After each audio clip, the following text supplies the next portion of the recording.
lõpetan ära enda magistriõpingud. Ja mina hakkan kitarri õppima.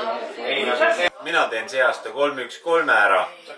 Ja luban, et aastal 2017 surfan rohkem hänglus.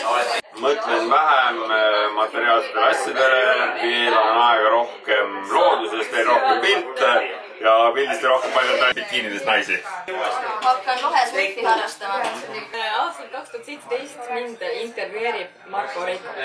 Ma arvan, et ma õpin ukuleelet mängima. Luban järgmine aasta sellest kõhust lahti saada nii. Teen trenni ja kaotan 3 kilo. 2017 teen 10 viiloogi. Surfan elu suurima laine ja olen parem mees oma naisel.